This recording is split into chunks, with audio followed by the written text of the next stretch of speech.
Bruce Lee.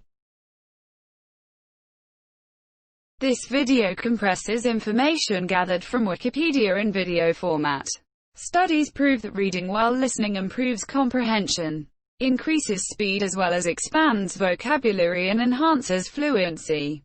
Video sections: Abstract, Early Life, Career and Education, Artistry, Death, Legacy, Honors, Martial Arts Lineage, Fitness and Nutrition, Personal, Advertising, External links. Give your feedback on the comments section. Support the channel by subscribing and liking the video. Thanks. Abstract. Lee Jun-fan, commonly known as Bruce Lee, was a Hong Kong American actor, director, martial artist, martial arts instructor and philosopher. He was the founder of Jeet Kune Do, a hybrid martial arts philosophy drawing from different combat disciplines that is often credited with paving the way for modern mixed martial arts, MMA. Lee is considered by commentators, critics, media, and other martial artists to be the most influential martial artist of all time and a pop culture icon of the 20th century, who bridged the gap between East and West. He is credited with helping to change the way Asians were presented in American films. The son of Cantonese opera star Lee Hoi-chuen, Lee was born in the Chinatown area of San Francisco, California, on November 27, 1940, to parents from Hong Kong, and was raised with his family in Kowloon, Hong Kong. He was introduced to the film industry by his father and appeared in several films as a child actor.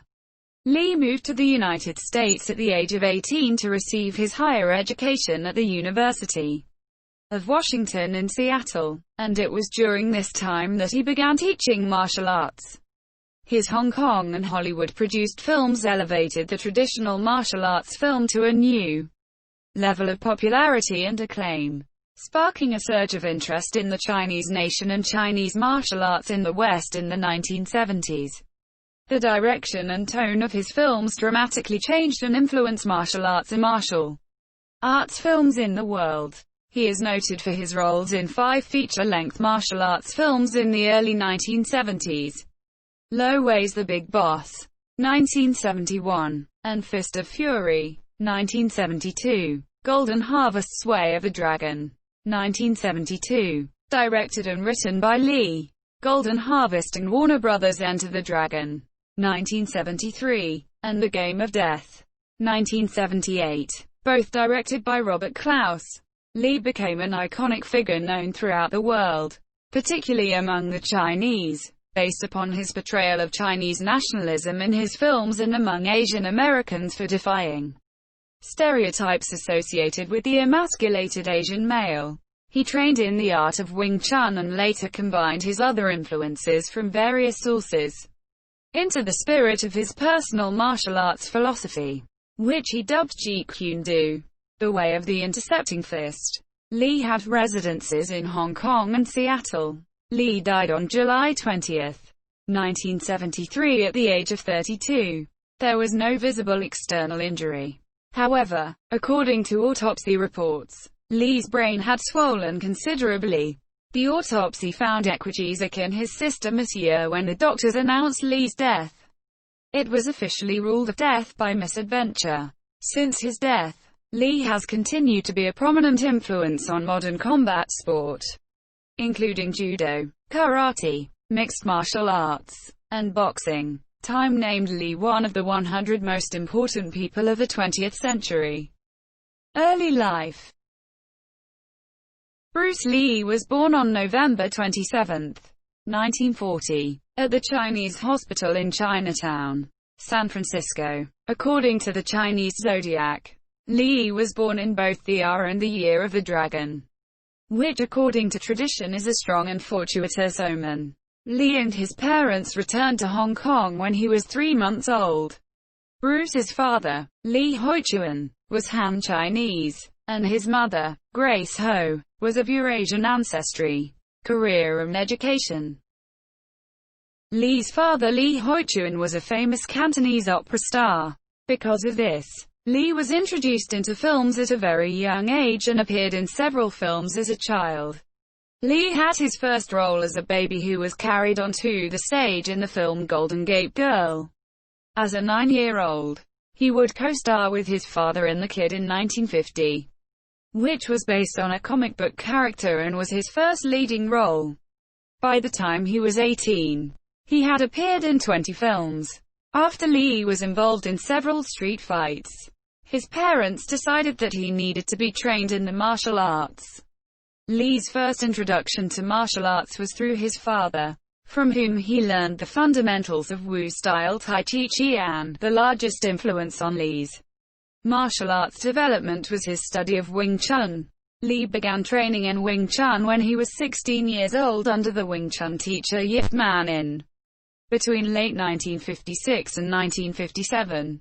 After losing to rival gang members, Yip's regular classes generally consisted of the forms practice, chi sao, sticking hands, drills, wooden dummy techniques, and free sparring. There was no set pattern to the classes.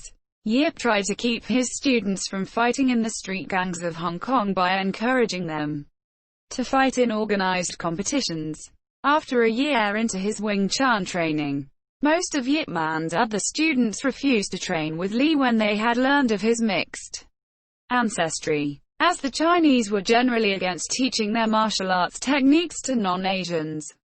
Lee's sparring partner, Hawkins Chung, states, probably fewer than 6 people in the whole Wing Chun clan were personally taught, or even partly taught, by Yip Man. However, Lee showed a keen interest in Wing Chun and continued to train privately with Yip Man and Wong Shun Leung. Wong Kam Leung, a student of Wong's, witnessed a sparring bout between Wong and Lee and noted the speed and precision with which Lee was able to deliver his kicks. Lee continued to train with Wong Shun Leung after returning to Hong Kong from America. After attending Tak Sun School, Lee entered the primary school division of the Catholic La Salle College at the age of 12. In 1956, due to poor academic performance and possibly poor conduct, he was transferred to St. Francis Xavier's College, where he would be mentored by Brother Edward, a teacher and coach of the school boxing team this year. In 1958, Bruce won the Hong Kong Schools boxing tournament, knocking out the previous champion in the final. He was also a cha-cha dancer, winning Hong Kong's Crown Colony Cha-Cha Championship in 1958. In the spring of 1959, Lee got into another street fight, and the police were called. Until his late teens, Lee's street fights became more frequent and included beating the son of a feared triad family. Eventually, Lee's father decided his son should leave Hong Kong to pursue a safer and healthier life in the United States. His parents confirmed the police's fear that this time Lee's opponent had an organized crime background and that there was the possibility that a contract was out for his life. The police detective came and he says, "Excuse me, Mr. Lee. Your son is really fighting bad in school. If he gets into just one more fight, I might have to put him in jail." In April 1959, Lee's parents decided to send him to the United States to stay with his older sister, Agnes Lee, who was already living with family friends in San Francisco. After several months, he moved to Seattle in 1959 to continue his high school education, where he also worked for Ruby Chow as a live-in waiter at her restaurant. Chow's husband was a co-worker and friend of Lee's father. Lee's elder brother Peter Lee would also join him in Seattle for a short stay before moving on to Minnesota to attend college. That year Lee also started to teach martial arts. He called what he taught Jun Fang Gung Fu, literally Bruce Lee's Kung Fu. It was basically his approach to Wing Chun. Lee taught friends he met in Seattle, starting with judo practitioner Jesse Glover, who continued to teach some of Lee's early techniques. Taki Kimura became Lee's first assistant instructor and continued to teach his art and philosophy. After Lee's death, Lee opened his first martial arts school, named the Lee Jun Fang Gung Fu Institute, in Seattle. In December 1960, Lee completed his high school education and received his diploma from Edison Technical School on Capitol Hill in Seattle. In March 1961, Lee enrolled at the University of Washington and studied dramatic arts, philosophy, psychology, and various other subjects. Despite what Lee himself and many others have stated, Lee's official major was drama rather than philosophy, according to a 1999 article in their university's alumni publication. Lee dropped out of college in early 1964 and moved to Oakland to live with James Yim Lee. James Lee was 20 years senior to Bruce Lee and a well-known Chinese martial artist in the area. Together, they founded the Second Jun Fan Martial Arts Studio in Oakland. James Lee was also responsible for introducing Bruce Lee to Ed Parker, an American martial artist, at the invitation of Parker. Lee appeared in the 1964 Long Beach International Karate Championships and performed repetitions of two-fingered push-ups with feet at approximately shoulder-width apart. In the same Long Beach event he also performed the one-inch punch. Lee stood upright, his right foot forward with knees bent slightly, in front of a standing, stationary partner. Lee's right arm was partly extended and his right fist approximately 1 inch, 2.5 centimeters, away from the partner's chest without retracting his right arm. Lee then forcibly delivered the punch to volunteer Bob Baker while largely maintaining his posture, sending Baker backwards and falling into a chair said to be placed behind Baker to prevent injury, though Baker's momentum soon caused him to fall to the floor. Baker recalled, "I told Bruce not to do this type of demonstration again. When he punched me that last time, I had to stay home from work because the pain in my chest was unbearable." It was at the 1964 championships that Lee first met Taekwondo master Jun Ri. The two developed a friendship, a relationship from which they benefited as martial artists. Ri taught Lee the sidekick in detail, and Lee taught Ri the non-telegraphic punch. Ri learned what he calls the acupunch from Lee and incorporated it into American Taekwondo. The acupunch is a rapid fast punch that is very difficult to block.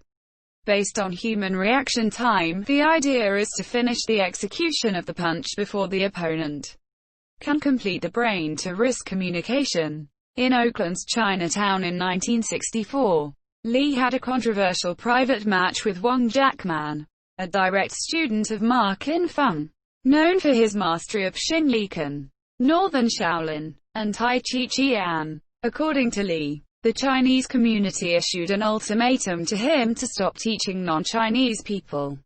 When he refused to comply, he was challenged to a combat match with Wang. The arrangement was that if Lee lost, he would have to shut down his school, while if he won, he would be free to teach white people, or anyone else. Wang denied this, stating that he requested to fight Lee after Lee boasted during one of his demonstrations at a Chinatown theater that he could beat anyone in San Francisco, and that Wang himself did not discriminate against whites or other non-Chinese people. Lee commented, "That paper had all the names of the Shifu from Chinatown, but they don't scare me." Individuals known to have witnessed the match include Cadwell, James Lee, Bruce Lee's associate, no relation, and William Chen, a teacher of Tai Chi Chuan. Wang and William Chen stated that the fight lasted an unusually long 2025 minutes. Wang claims that although he had originally expected a serious but polite bout, Lee aggressively attacked him with intent to kill. When Wang presented the traditional handshake, Lee appeared to accept the greeting, but instead, Lee allegedly thrust his hand as a spear aimed at Wang's eyes. Forced to defend his life, Wang nonetheless asserted that he refrained from striking Lee with killing force when their opportunity presented itself because it could have earned him a prison sentence, but used illegal cufflinks under his sleeves. The fight ended due to Lee's unusually winded condition, as opposed to a decisive blow by either fighter. By contrast, according to Bruce Lee, Linda Lee Cadwell, and James Yim Lee, the fight lasted a mere 3 minutes with a decisive victory for Lee. In Cadwell's account, the fight ensued. It was a no-holds-barred fight. It took 3 minutes. Bruce got this guy down to the ground and said, "Do you give up?" And the man said he gave up. A couple of weeks after the bout, Lee gave an interview claiming that he had defeated an unnamed challenger, which Wong says was an obvious reference to Hi Monsieur in response. Wong published his own account of the fight in the Chinese Pacific Weekly, a Chinese-language newspaper in San Francisco, with an invitation to a public rematch if Lee was not satisfied with the account. Lee did not respond to the invitation despite his reputation for violently responding to every provocation, and there were no further public announcements by either. Though Lee continued to teach white people, Lee had abandoned thoughts of a film career in favor of pursuing martial arts. However, a martial arts exhibition on Long Beach in 1964 eventually led to the invitation by television producer William Dozier for an audition for a role in the pilot for Number One Son, about Lee Chan, the son of Charlie Chan. The show never materialized, but Dozier saw potential in Lee. From 1966 to 1967, Lee played the role of Kato alongside the title character played by Van Williams in the TV series, produced and narrated by William Dozier, titled The Green Hornet, based on the radio show by the same name. The show lasted only one season, 26 episodes, from September 1966 to March 1967. Lee and Williams also appeared as their characters in 3 crossover episodes of Batman. Another William Dozier-produced television series, The Green Hornet, introduced the adult Bruce Lee to an American audience, and became the first popular American show presenting Asian-style martial arts. The show's director wanted Lee to fight in the typical American style using fists and punches. As a professional martial artist, Lee refused, insisting that he should fight in the style of his expertise. At first, Lee moved so fast that his movements could not be caught on film, so he had to slow them down. After the show was cancelled in 1967, Lee wrote to Dozier thanking him for starting my career in show business. In 1967, Lee played a role in one episode of Ironside. Jeet Kune Do originated in 1967. After filming one season of The Green Hornet, Lee found himself out of work and opened the Jun Fan Gung Fu Institute. The controversial match with Wong Jackman influenced Lee's philosophy about martial arts. Lee concluded that the fight had lasted too long and that he had failed to live up to his potential. Using his Wing Chun techniques, he took the view that traditional martial arts techniques were too rigid and formalized to be practical in scenarios of chaotic street fighting. Lee decided to develop a system with an emphasis on practicality, flexibility, speed, and efficiency. He started to use different methods of training such as weight training for strength, running for endurance, stretching for flexibility, and many others which he constantly adapted, including fencing and basic boxing techniques. Lee was influenced by heavyweight boxing champion Muhammad Ali, whose footwork he studied and incorporated into his own style. Lee emphasized what he called the style of no style. This consisted of getting rid of the formalized approach which Lee claimed was indicative of traditional styles. Lee felt that even the system he now called Jun Fan Gung Fu was too restrictive, and it eventually evolved into a philosophy in martial art he would come to call Jeet Kune Do, or the way of the intercepting fist. It is a term he would later regret, because Jeet Kune Do implied specific parameters that styles connote, whereas the idea of his martial art was to exist outside of parameters and limitations.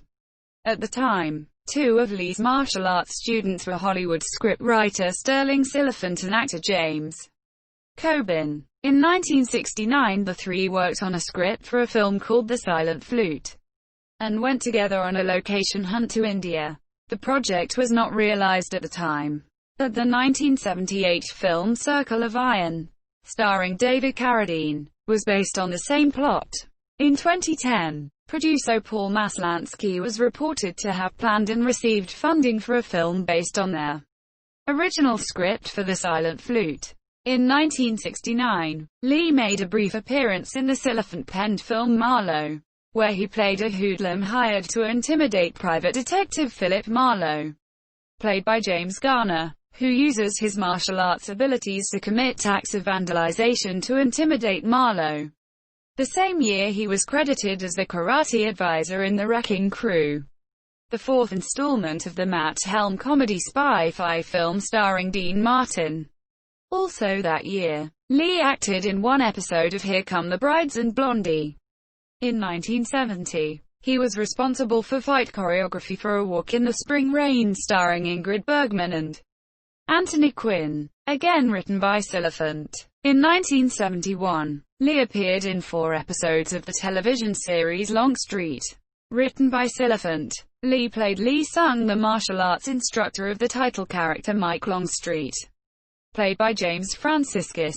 An important aspect of his martial arts philosophy were written into the script, according to statements made by Lee, and also by Linda Lee Cadwell after Lee's death. In 1971, Lee pitched a television series of his own tentatively titled The Warrior, discussions of which were also confirmed by Warner Brothers. During a December 9, 1971 television interview on The Pierre Bertin Show, Lee stated that both Paramount and Warner Brothers wanted him to be in a modernized type of a thing, and that they think the Western idea is out, whereas I want to do the Western. According to Cadwell, however, Lee's concept was retooled and renamed Kung Fu, but Warner Brothers gave Lee no credit. Warner Brothers states that they had for some time been developing an identical concept, created by 2 writers and producers, Ed Spielman and Howard Friedlander. According to these sources, the reason Lee was not cast was in part because of his ethnicity, but more so because he had a thick accent. The role of the Shaolin monk in the Wild West was eventually awarded to then non-martial artist David Carradine. In the Pierre Bertin Show interview, Lee stated he understood Warner Brothers' attitudes towards casting in the series. They think that business-wise it is a risk. I don't blame the monsieur if the situation reversed, and an American star were to come to Hong Kong, and I was the man with the money. I would have my own concerns as to whether the acceptance would be there. Producer Fred Weintraub had advised Lee to return to Hong Kong and make a feature film which he could showcase to executives in Hollywood. Not happy with his supporting roles in the US, Lee returned to Hong Kong, unaware that The Green Hornet had been played to success in Hong Kong and was unofficially referred to as The Kato Show. He was surprised to be recognized as the star of the show. After negotiating with both Shaw Brothers Studio and Golden Harvest, Lee signed a film contract to star in 2 films produced by Golden Harvest. Lee played his first leading role in The Big Boss, 1971, which proved to be an enormous box office success across Asia and catapulted him to stardom. Monsieur. He soon followed up with Fist of Fury, 1972, which broke the box office record set previously by The Big Boss. Having finished his initial 2-year contract, Lee negotiated a new deal with Golden Harvest. Lee later formed his own company, Concord Production Inc., with Chow. For his third film, Way of the Dragon, 1972, he was given complete control of the film's production as the writer, director, star, and choreographer of the fight scenes. In 1964, at a demonstration in Long Beach, California, Lee had met karate champion Chuck Norris. In Way of the Dragon, Lee introduced Norris to moviegoers as his opponent. Their showdown has been characterized as one of the best fight scenes in martial arts and film history. The role had originally been offered to American karate champion Joe Louis.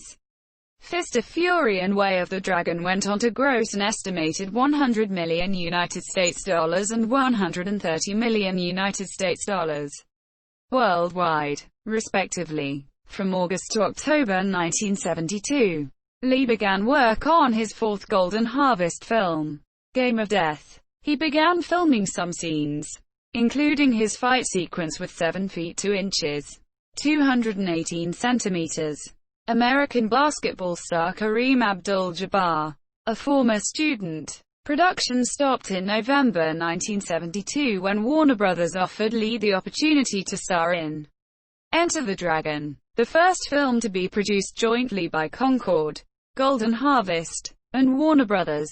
Filming began in Hong Kong in February 1973 and was completed in April 1973.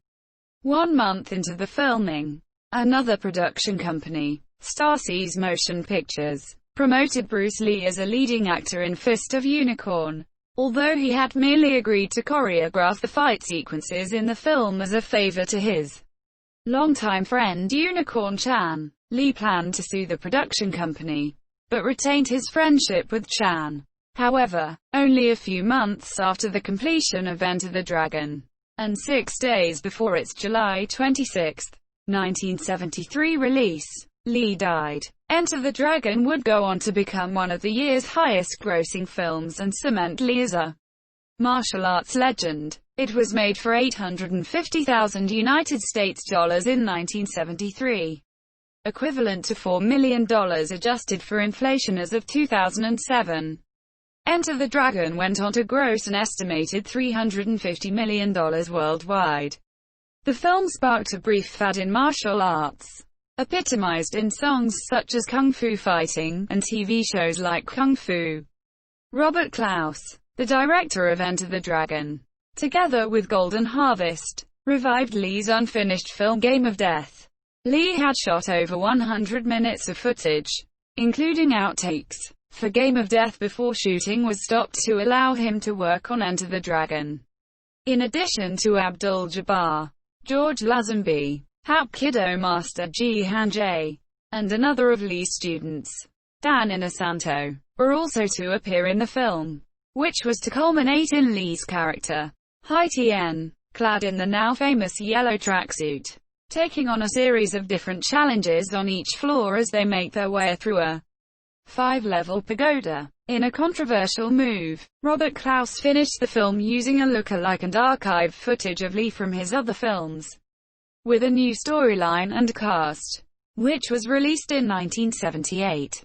However, the cobbled-together film contained only 15 minutes of actual footage of Lee. He had printed many unsuccessful takes, while the rest had a Lee look-alike, Kim Tai-chung, and Yuen Biao as stunt double. The unused footage Lee had filmed was recovered 22 years later and included in the documentary Bruce Lee, A Warrior's Journey. Apart from Game of Death, other future film projects were planned to feature Lee at the time. In 1972, after the success of The Big Boss and Fist of Fury, a third film was planned by Raymond Chow at Golden Harvest to be directed by Lo Wei, titled Yellow-Faced Tiger. However, at the time, Lee decided to direct and produce his own script for Way of the Dragon instead. Although Lee had formed a production company with Raymond Chow, a period film was also planned from September-November 1973 with the competing Shaw Brothers studio, to be directed by either Chaw Yuen or Cheng Kang, and written by Yi Kang and Chang Che, titled The Seven Sons of the Jade Dragon. Lee had also worked on several scripts himself. A tape containing a recording of Lee narrating the basic storyline to a film tentatively titled Southern Fist, Northern Leg exists, showing some similarities with the canned script for The Silent Flute, Circle of Iron. Another script had the title Green Bamboo Warrior, set in San Francisco, planned to co-star Bolo Yeung and to be produced by Andrew Wagner, who later went on to produce First Blood. Photo shoot costume tests were also organized for some of these planned film projects. In 2015, Perfect Storm Entertainment and Bruce Lee's daughter, Shannon Lee, announced that the series The Warrior would be produced and would air on the Cinemax, and the filmmaker Justin Lin was chosen to direct the series. Production began on October 22, 2017 in Cape Town, South Africa. The first season will contain 10 episodes. In April 2019, Cinemax renewed the series for a second season. Artistry. While best known as a martial artist, Lee also studied drama and Asian and Western philosophy starting while a student at the University of Washington. He was well-read and had an extensive library dominated by martial arts subjects and philosophical texts. His own books on martial arts and fighting philosophy are known for their philosophical assertions, both inside and outside of martial arts circles. His eclectic philosophy often mirrored his fighting beliefs, though he was quick to claim that his martial arts were solely a metaphor for such teachings. He believed that any knowledge ultimately led to self-knowledge, and said that his chosen method of self-expression was martial arts. His influences include Taoism, Jiddu Krishnamurti, and Buddhism. Monsieur Li's philosophy was very much in opposition to the conservative worldview advocated by Confucius. Monsieur John Little states that Li was an atheist when asked in 1972 about his religious affiliation. He replied, "None whatsoever," and when asked if he believed in God, he said, "To be perfectly frank, I really do not." Aside from martial arts and philosophy, which focus on the physical aspect and self-consciousness for truths and principles, Li also wrote poetry that reflected his emotion and a stage in his life collectively. Many forms of art remain concordant with the artist creating them. Monsieur Li's principle of self-expression was applied to his poetry as well. His daughter Shannon Li said, "He did write poetry. He was really the consummate artist." His poetic works were originally handwritten on paper, then later on edited and published, with John Little being the major author. Editor for Bruce Lee's works, Linda Lee Cadwell, Bruce Lee's wife, shared her husband's notes, poems, and experiences with followers. She mentioned Lee's poems are, by American standards, rather dark, reflecting the deeper, less exposed recesses of the human psyche. Most of Bruce Lee's poems are categorized as anti-poetry or fall into a paradox. The mood in his poems shows the side of the man that can be compared with other poets such as Robert Frost, one of many well-known poets expressing himself with dark poetic works. The paradox taken from the yin and yang symbol in martial arts was also integrated into his poetry. His martial arts and philosophy contribute a great part to his poetry.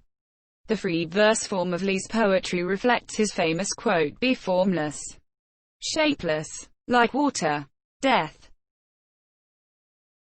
On May 10, 1973, Lee collapsed during an automated dialogue replacement session for Enter the Dragon at Golden Harvest in Hong Kong, suffering from seizures and headaches. He was immediately rushed to Hong Kong Baptist Hospital, where doctors diagnosed cerebral edema. They were able to reduce the swelling through the administration of mannitol.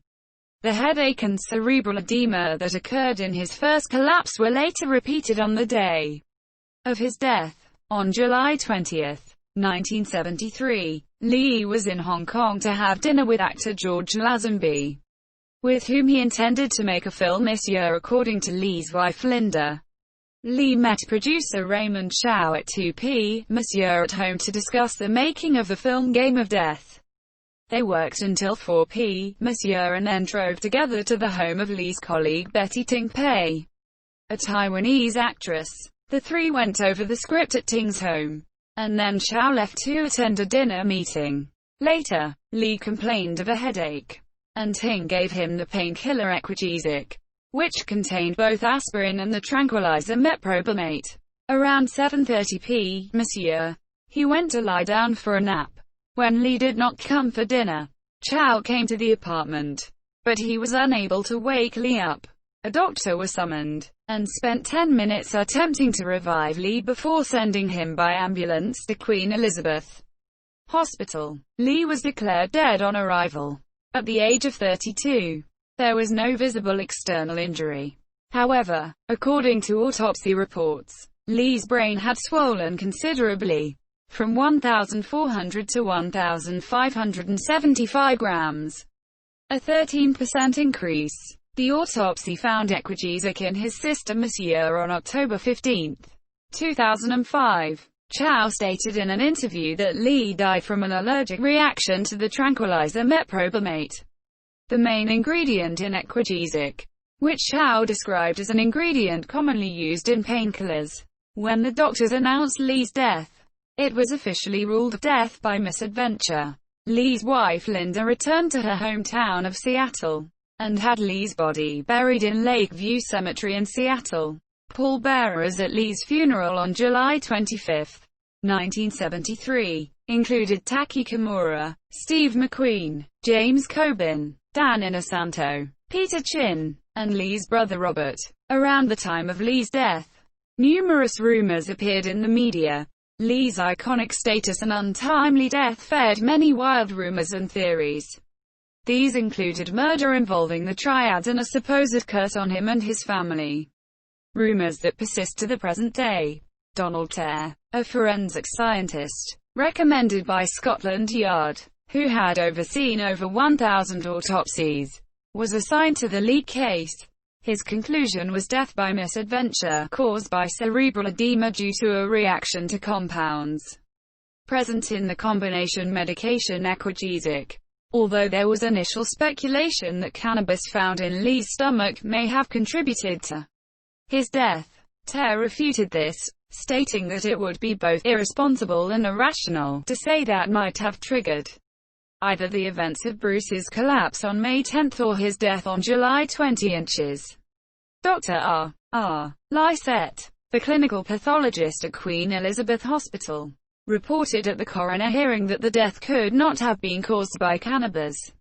At the 1975 San Diego Comic-Con convention, Lee's friend Chuck Norris attributed his death to a reaction to the combination of the muscle relaxant medication he had been taking since 1968 for a ruptured disc in his back and an antibiotic he was given for his headache on the night of his death. In a 2017 episode of the reality TV series Autopsy, The Last Hours of, forensic pathologist Dr. Michael Hunter theorized that Lee died of adrenal crisis brought on by the overuse of cortisone, which Lee had been taking since injuring his back in a 1970 weightlifting mishap. Hunter believes that Lee's exceptionally strong drive and ambition played a fundamental role in the martial artist's ultimate demise. In a 2018 biography, author Matthew Polly consulted with medical experts and theorized that Lee died from cerebral edema caused by overexertion and heat stroke. And heat stroke was not considered at the time because it was then a poorly understood condition. Furthermore, Lee had his underarm sweat glands removed in late 1972. In the apparent belief that underarm sweat was unphotogenic on film, Monsieur Polly further theorized that this caused Lee's body to overheat while practicing in hot temperatures on May 10 and July 20, 1973. Resulting in heat stroke that in turn exacerbated the cerebral edema that led to his death. Legacy. Jeet Kune Do, a hybrid martial arts philosophy drawing from different combat disciplines that was founded by Lee, is often credited with paving the way for modern mixed martial arts. MMA. Lee is considered by commentators, critics, media, and other martial artists to be the most influential martial artist of all time and a pop culture icon of the 20th century, who bridged the gap between East and West. He is credited with helping to change the way Asians were presented in American films and was largely responsible for launching the kung fu craze of the 1970s. He initially introduced kung fu to the West with American television shows such as The Green Hornet and Kung Fu, before the Kung Fu craze began with the dominance of Hong Kong martial arts films in 1973. Lee's success subsequently inspired a wave of Western martial arts films and television shows throughout the 1970s-1990s, launching the careers of Western martial arts stars such as Jean-Claude Van Damme, Steven Seagal and Chuck Norris, as well as the more general integration of Asian martial arts into Western action films and television shows during the 1980s-1990s. Enter the Dragon has been cited as one of the most influential action films of all time. Sasha Matuzak of Vice said Enter the Dragon is referenced in all manner of media. The plotline and characters continue to influence storytellers today, and the impact was particularly felt in the revolutionizing way the film portrayed African Americans, Asians and traditional martial arts. Kwan Sing Chen and Beng Huat Chua cited fight scenes in Lee films such as Enter the Dragon as being influential for the way they pitch an elemental story of good against evil in such a spectacle-saturated way. The concept of mixed martial arts was popularized in the West by Bruce Lee via his system of Jeet Kune Do. Lee believed that the best fighter is not a boxer, karate or judo man. The best fighter is someone who can adapt to any style, to be formless, to adopt an individual's own style and not following the system of styles. In 2004, Ultimate Fighting Championship, UFC, founder Dana White called Lee the father of mixed martial arts and stated, "If you look at the way Bruce Lee trained, the way he fought, and many of the things he wrote, he said the perfect style was no style. You take a little something from everything. You take the good things from every different discipline, use what works, and you throw the rest away." Numerous fighters in combat sports were inspired by Lee. For example, boxing champion Sugar Ray Leonard said he perfected his jab by watching Lee. Boxing champion Manny Pacquiao compared his fighting style to Lee. And UFC champion Conor McGregor also compared himself to Lee and said that he believes Lee would have been a champion in the UFC if he were to compete in the present day. American Taekwondo pioneer Jun Guri learnt from Lee what he calls the acupunch, which he incorporated into American Taekwondo. Lee later coached heavyweight boxing champion Muhammad Ali and taught him the acupunch, which Ali used to knock out Richard Dunn in 1975. UFC pound-for-pound champion John Jones also cited Lee as inspiration, with Jones known for frequently using the oblique kick to the knee, a technique that was popularized by Lee. Numerous other UFC fighters have cited Lee as their inspiration, with several referring to him as a godfather or grandfather of MMA. In Japan, the manga and anime franchises Fist of the North Star, 19,831,988, and Dragon Ball, 19,841,995, were inspired by Lee films such as Enter the Dragon. In turn, Fist of the North Star and especially Dragon Ball are credited with setting the trends for popular shonen manga and anime from the 1980s onwards.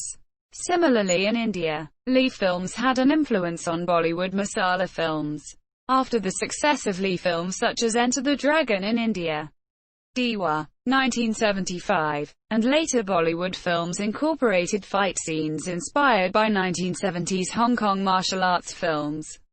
Up until the 1990s, Bruce Lee films such as Game of Death and Enter the Dragon were also the foundation for video game genres such as beat-em-up action games and fighting games. The early beat-em-up game Kung Fu Master, 1984, was originally based on Bruce Lee's Game of Death. The Street Fighter video game franchise, 1987 debut, was inspired by Enter the Dragon, with the gameplay centered around an international fighting tournament, and each character having a unique combination of ethnicity, nationality and fighting style. Street Fighter went on to set the template for all fighting games that followed. In April 2014, Lee was named a featured character in the combat sports video game EA Sports UFC, and is playable in multiple weight classes. Honors. Lee was named by Time as one of the 100 most influential people of the 20th century. In April 2013, he was posthumously awarded the prestigious Founders Award at the Asian Awards. A theme park dedicated to Lee was built in Jinan, Guangdong. Mainland Chinese only started watching Bruce Lee films in the 1980s, when videos of classic movies like The Chinese Connection became available. Films like Enter the Dragon and Fists of Fury were banned by Mao as spiritual pollution and rightist sentimentality. On January 6, 2009, it was announced that Lee's Hong Kong home, 41 Cumberland Road, Kowloon, Hong Kong, would be preserved and transformed into a tourist site by Yu Panglin. Yu died in 2015 and this plan did not materialize. In 2018, Yu's grandson, Pang Chiping, said, "We will convert the mansion into a center for Chinese studies next year."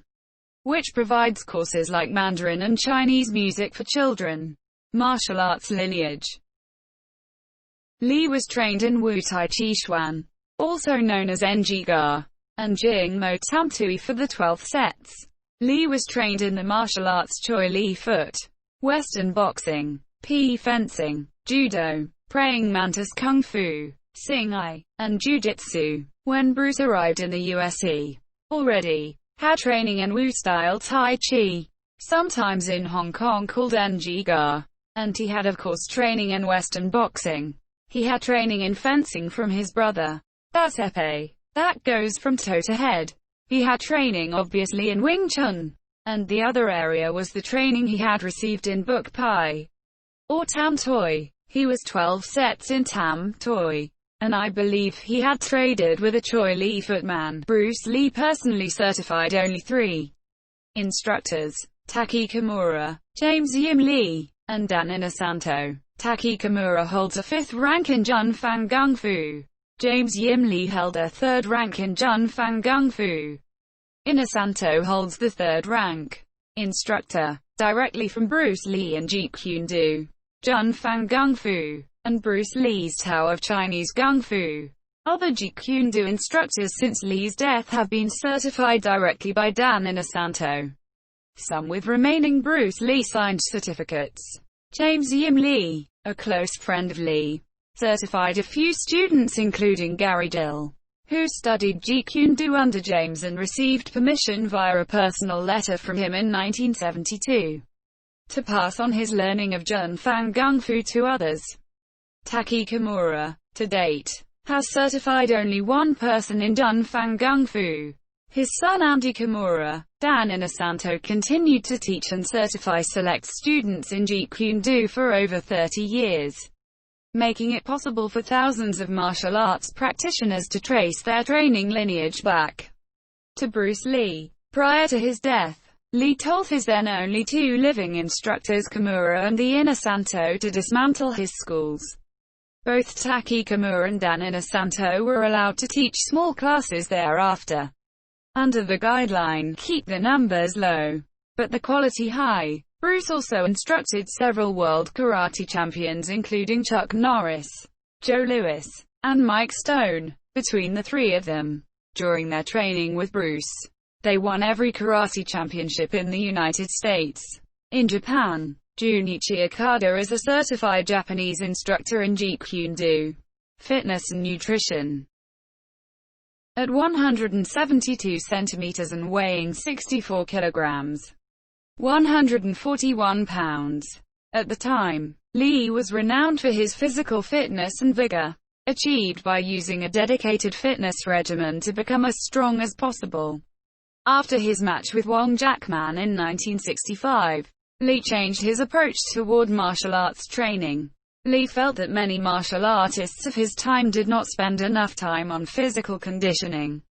Lee included all elements of total fitness: muscular strength, muscular endurance, cardiovascular endurance, and flexibility. He used traditional bodybuilding techniques to build some muscle mass, though not overdone, as that could decrease speed or flexibility. At the same time, with respect to balance, Lee maintained that mental and spiritual preparation are fundamental to the success of physical training in martial arts skills.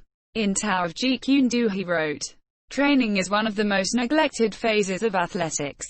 Too much time is given to the development of skill and too little to the development of the individual for participation. JKD, ultimately, is not a matter of petty techniques but of highly developed spirituality and physique," according to Linda Lee Cadwell. Soon after he moved to the United States, Lee started to take nutrition seriously and developed an interest in health foods, high-protein drinks, and vitamin and mineral supplements. He later concluded that achieving a high-performance body was akin to maintaining the engine of a high-performance automobile, allegorically, as one could not keep a car running on low-octane fuels. One could not sustain one's body with a steady diet of junk food, and with the wrong fuel, one's body would perform sluggishly or sloppily. Lee also avoided baked goods and refined flour, describing them as providing empty calories that did nothing for his body. He was known for being a fan of Asian cuisine for its variety, and often ate meals with a combination of vegetables, rice, and fish. Lee had a dislike for dairy products and as a result, used powdered milk in his diet. Personal. Lee's Cantonese birth name was Lee Jun Fan. The name homophonically means return again, and was given to Lee by his mother, who felt he would return to the United States once he came of age. Because of his mother's superstitious nature, she had originally named him Siphon, which is a feminine name meaning small phoenix. The English name, Bruce, is thought to have been given by the hospital attending physician, Dr. Mary Glover. Lee had three other Chinese names. Lee Yuen Cam, a family, clan name. Lee Yuen Cam, which he used as a student name while he was attending La Salle College, and his Chinese screen name Lee Shulung. Lee's given name Jun Fan was originally written in Chinese as. However, the Jun Chinese character was identical to part of his grandfather's name, Lee Jun Bu. Hence, the Chinese character for Jun in Lee's name was changed to the homonym instead, to avoid naming taboo in Chinese tradition. Lee's father, Lee Hoichuan, was one of the leading Cantonese opera and film actors at the time and was embarking on a year-long opera tour with his family on the eve of the Japanese invasion of Hong Kong. Lee Hoichuan had been touring the United States for many years and performing in numerous Chinese communities there, although many of his peers decided to stay in the U.S. Lee Hoichuan returned to Hong Kong after Bruce's birth. Within months, Hong Kong was invaded and the Lees lived for 3 years and 8 months under Japanese occupation. After the war ended, Lee Hoichuan resumed his acting career and became a more popular actor during Hong Kong's rebuilding years. Lee's mother, Grace Ho, was from one of the wealthiest and most powerful clans in Hong Kong, the Ho Tungs. She was the half-niece of Sir Robert Ho Tung, the Eurasian patriarch of the clan. As such, the young Bruce Lee grew up in an affluent and privileged environment. Despite the advantage of his family's status, the neighborhood in which Lee grew up became overcrowded, dangerous, and full of gang rivalries due to an influx of refugees fleeing communist China for Hong Kong, at that time a British Crown colony. Grace Ho is reported as either the adopted or biological daughter of Ho Kom Tong and the half-niece of Sir Robert Ho Tung, both notable Hong Kong businessmen and philanthropists. Bruce was the fourth of 5 children: Phoebe Lee, Agnes Lee, Peter Lee, and Robert Lee. Grace's parentage remains unclear. Linda Lee, in her 1989 biography The Bruce Lee Story, suggests that Grace had a German father and was a Catholic. Bruce Thomas, in his influential 1994 biography Bruce Lee, Fighting Spirit, suggests that Grace had a Chinese mother and a German father. Lee's relative Eric Peter Ho, in his 2010 book Tracing My Children's Lineage, suggests that Grace was born in Shanghai to a Eurasian woman named Cherm King Sin. Eric Peter Ho said that Grace Lee was the daughter of a mixed-race Shanghainese woman and her father was Ho Kom Tong. Grace Lee said her mother was English and her father was Chinese. Freda Dudley Balling said Grace Lee was 3/4 Chinese and 1/4 British. In the 2018 biography Bruce Lee, A Life, Matthew Polly identifies Lee's maternal grandfather as Ho Kom Tong, who had often been reported as his adopted grandfather. Ho's father, Moses Hartog Bosman, was a Dutch Jewish businessman from Rotterdam. This year he moved to Hong Kong with the Dutch East India Company and served as the Dutch consul to Hong Kong at one time. He had a Chinese concubine named Setai with whom he had 6 children, including Ho Kom Tong. Bosman subsequently abandoned his family and immigrated to California. Ho Kom Tong became a wealthy businessman with a wife, 13 concubines, and a British mistress who gave birth to Grace Ho. His younger brother Robert Lee Jun Fai is a notable musician and singer. His group the Thunderbirds were famous in Hong Kong. A few singles were sung mostly or all in English. Also released was Lee singing a duet with Irene Ryder. Lee Jun-fi lived with Lee in Los Angeles in the United States and stayed. After Lee's death, Lee Jun-fi released an album and a single by the same name dedicated to Lee called The Ballad of Bruce Lee. While studying at the University of Washington, met his future wife Linda Emery, a fellow student studying to become a teacher, whom he married in August 1964.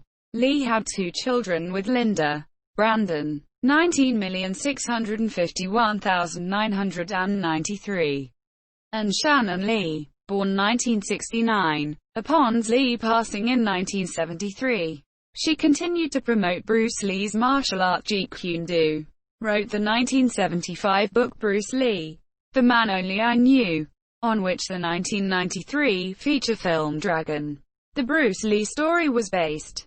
In 1989, she wrote the book The Bruce Lee Story. She retired in 2001 from the family estate. Lee died when his son Brandon was 8 years old. While alive, Lee taught Brandon martial arts and would invite him to visit sets. This gave Brandon the desire to act and went on to study the craft.